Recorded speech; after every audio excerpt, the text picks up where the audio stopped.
Hi guys, Matthew Lippard back here with another video. Hey, just on a quick note here, I want to tell everybody thank you that have been following my channel.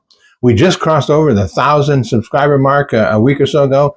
I looked today, we got 1,022 subscribers. What a milestone that is. That's your first really big milestone. And now we're gonna shoot for 10,000 subscribers. Appreciate every one of you that have subscribed to my channel.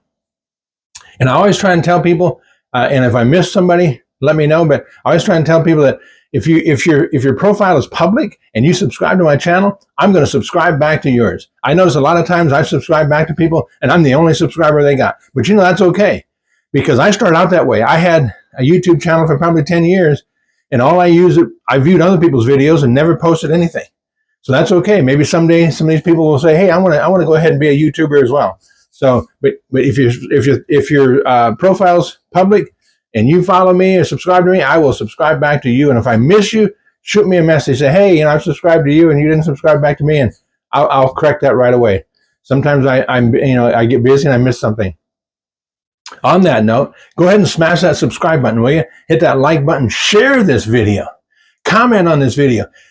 What I'm going to do today, I'm going to do this amazing baby back ribs. It's a Southwest style baby back ribs recipe. I'm going to smoke these things tomorrow in the Traeger, but I'm going to get these things ready tonight, get them all seasoned up, and I got all my seasonings ready here, and we'll get these things all set up. But go ahead and share this video. And if you try this video and this recipe and you change something on it, leave that in the comments section. Let me know what you did differently. I always like to see how people change this to make it their own. That's what I do. And also, let me know what part of the world or what part of the country you're watching this from. It's always good to see what the reach of this channel is. It's cool when I see people from other countries logging on here, and it's just really neat. So I appreciate your support. Let me go ahead and get this camera turned around and go ahead and get started. Okay, first thing I'm going to do is put all my seasonings together. I just coined this term the other day. I don't know if you haven't heard me use it. And when I'm cooking and I'm getting all these seasonings together like this, even right now my head's a little stuffed up because I've sneezed a couple times. These seasonings, I'm very sensitive to them, and they make me sneeze all the time. So the other day I'm doing something and I said, yeah, I gotta get all my seasonings together. Just said that word kind of off the cuff, and not even intending it. Hey, seasonings, that's a pretty good term. I think that's what I'm gonna call this from now on. So what I've got here, got all my spices here, and I've got a old garlic salt bottle. I put a label on rib rub. So when I have something left, I save it. So what we're going to start with, and I'll leave all the amounts of this in the description below, so you can follow along. If you have any questions, contact me. So we have some Ancho chili powder. Then we have some smoked paprika. Then we have some dried oregano. Then we have some Chipotle chili powder. Then we have some garlic powder. Then we have some ground mustard. Then we have some ground cumin. A lot of different spices in here. And then we have some kosher salt. And then we have some black pepper. Get all this mixed up here real good, and then we'll put it in this bottle, this shaker bottle. And to me, it's just easier to... Still a little stuffed up from sneezing earlier and putting all this stuff together, but apologize for that. But it might take me a while for that to totally go away, so I'm just going to deal with it right now and we'll move on. And so get this all mixed together, try and get all the clumps out of it. And if there's a few in there, that's okay, because when I shake this up good, it'll break them up usually. So then I'm going to take this, I'm going to fill this up. This recipe will easily do 4 baby back ribs, and it will probably do 4 St. Louis style if that's your rib of choice. The baby back is my rib of choice. It's just a lot more meat on it than what it is, and less fat. So got my seasonings ready. Get me a rib here. I'm going to open this thing up.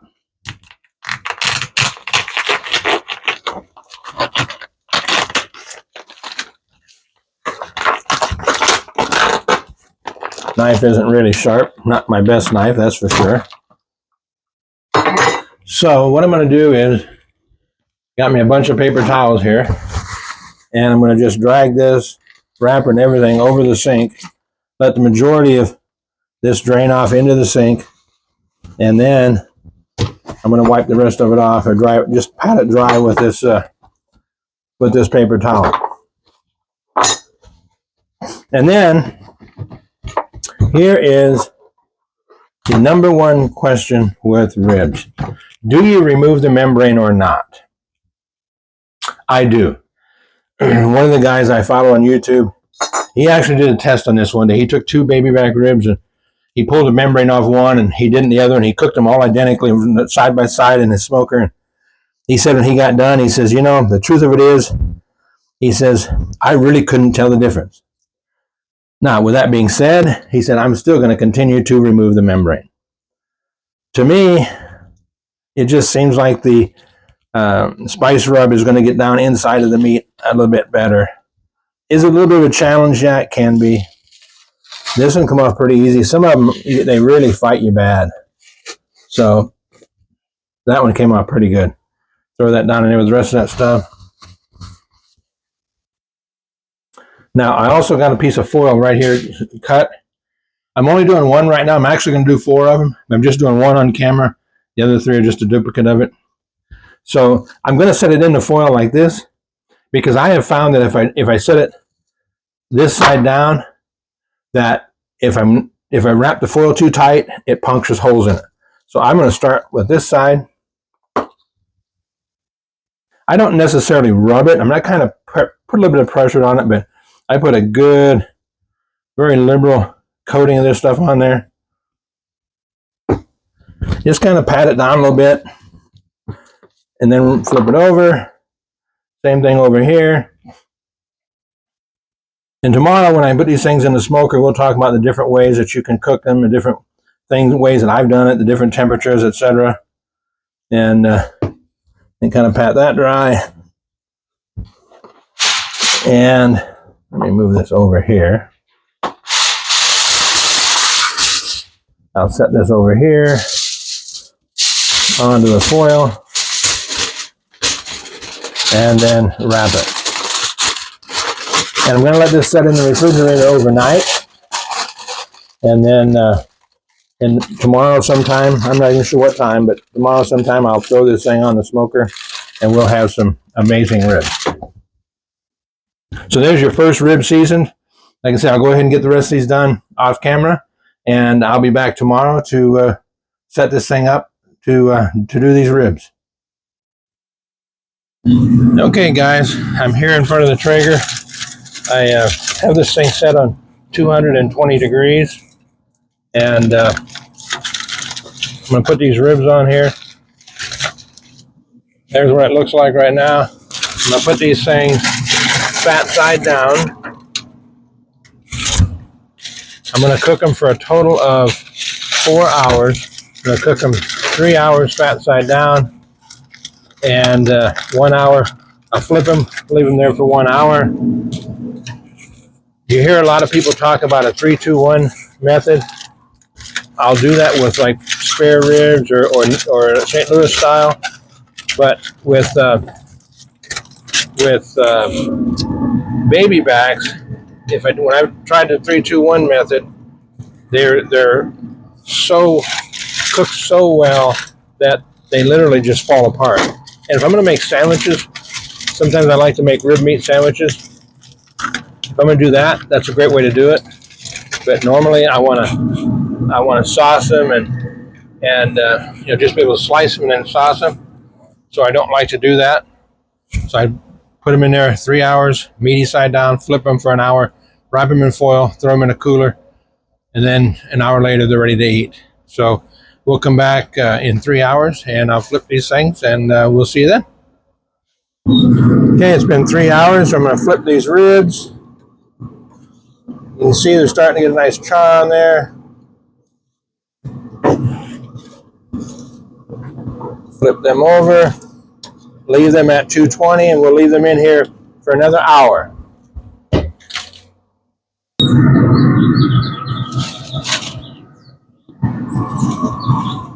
There's the ribs. Boy, they look so good. Now I'm going to wrap these in some clean foil. I'm going to leave the smoker on because I'm going to put some sweet corn, some corn on the cob on here in a little bit. I'm going to leave that run. But wrapping them in foil, then I'm going to set them in a cooler, and then they will sit there for an hour while I finish the rest of the dinner. And at that point, I'll begin to break them apart, sauce half of them, leave half of them dry. Some people like sauce ribs, some people don't. So I always like to give them the option. That's why I don't baste my ribs while they're in the smoker.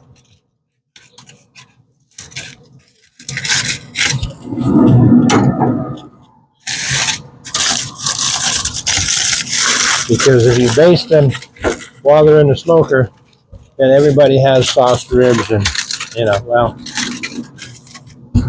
since I'm a picky eater, I like to do things in a way that people that may not like certain things can have like Burger King can have it their way. All right, let me put this in the cooler, and then we'll be back with these when it's time to slice them and sauce them. In fact, in just a few minutes, we're going to be back inside the kitchen, and we're going to make the sauce because it has to cook for roughly an hour. Okay, I'm back inside here at the kitchen, going to make the barbecue sauce. I'm going to start out with a couple tablespoons of canola oil. You can use vegetable oil if you like. And then I've got, three cloves of minced garlic. This was, it seemed like a lot more than that. These, a couple of these were very, very large cloves.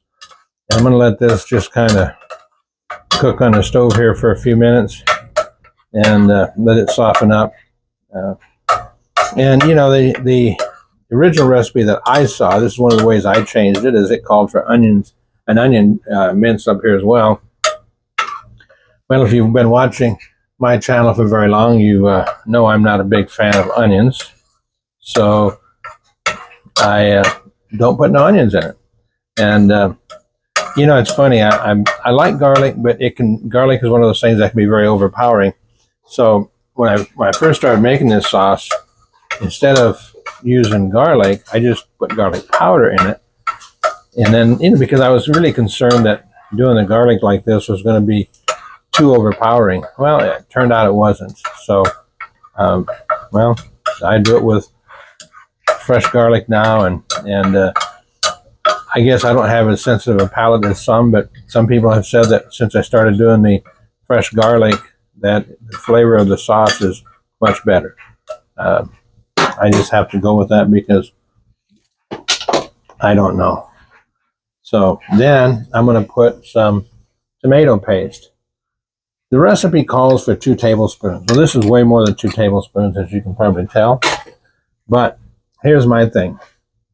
Every time I'd make this, I get the smallest thing in tomato paste there is, and I still end up throwing at least half of it away. So I just said, the heck with it. A couple of times ago, when I'm making this sauce, I just put the whole can in there, and I liked it. So I put the whole can of tomato paste in there. If you use tomato paste a lot, just go with 2 tablespoons and be done with it. Then I'm going to put 2 tablespoons of, and all this recipe is going to be in the description as well. 2 tablespoons of the leftover rub for the ribs, and then I have 2 cups of ketchup. I use Heinz. That's my preferred brand of ketchup. I think it's the best out there, but you can use whatever brand of ketchup that you want. And then we have a 1/4 cup of water. Then we have a 1/2 cup of apple cider vinegar. Then we have a half a cup of peach nectar, half a cup of light brown sugar. And if you find yourself only having dark brown sugar, go ahead and use it. I've used it numerous times. Then the juice of 1 lemon, and a half a tablespoon of Where's Your Sister sauce.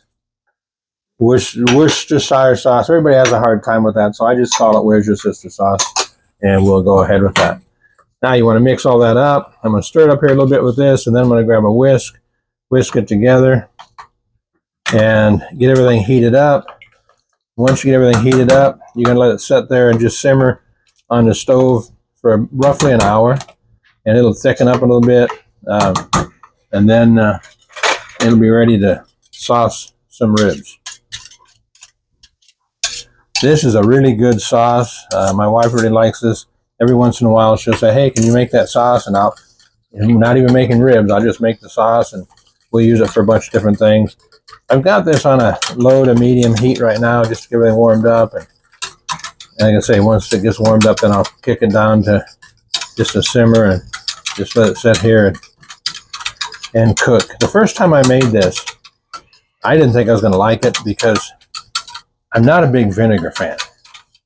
I don't care much for a vinegar-based hot sauce, anything.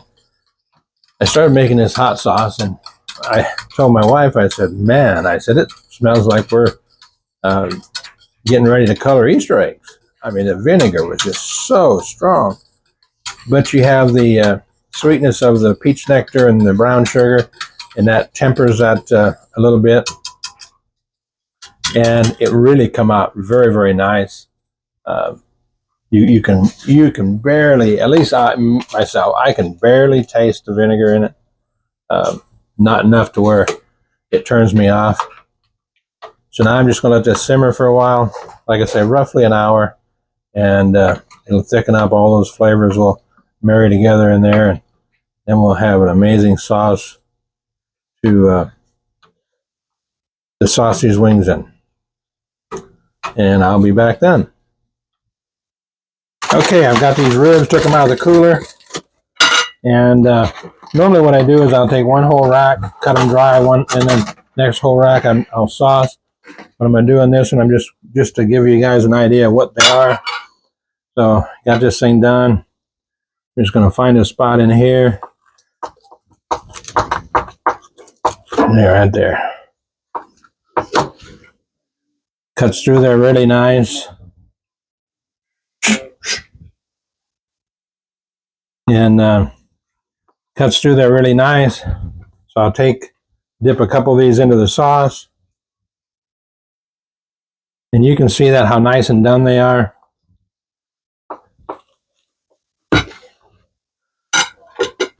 I'd like to be able to get that up to show you how it just pulls off when you take a bite out of it, but look at that. And the longer I leave them in that cooler, the better off they are. Oh my God. And you see how juicy they are?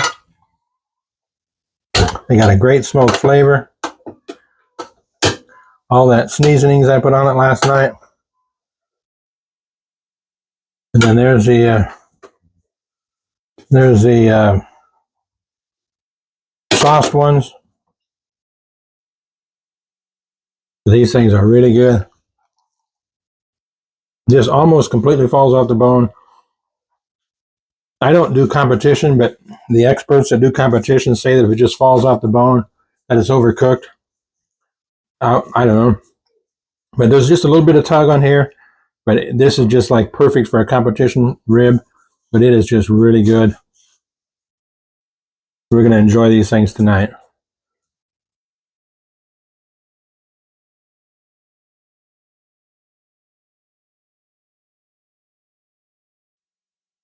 Okay, guys, that was my Southwest style baby back ribs.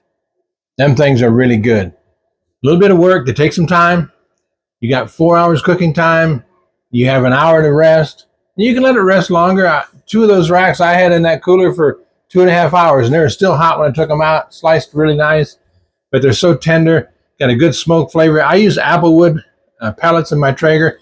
Use whatever you prefer. I like that applewood because it's kind of a mild, mellow smoke. It's not a real strong smoke smell or taste. So whatever you like. Do me a favor, would you? Go ahead and smash that subscribe button, hit that like button, share this video, and let me know what part of the country or the world you're watching this from. It's always good to find out where people are watching this from, and if you do make any changes to this recipe, leave that in the comments, would you? I'd love to see how people take a recipe of mine and make it their own. That's what I do. I take somebody else's recipe and I change it and make it my own. That's what kind of makes this thing so much fun. Everybody puts their own little personality into it. All right, so go ahead. Don't forget to hit that subscribe button. So until next time, may God bless you and have a great day.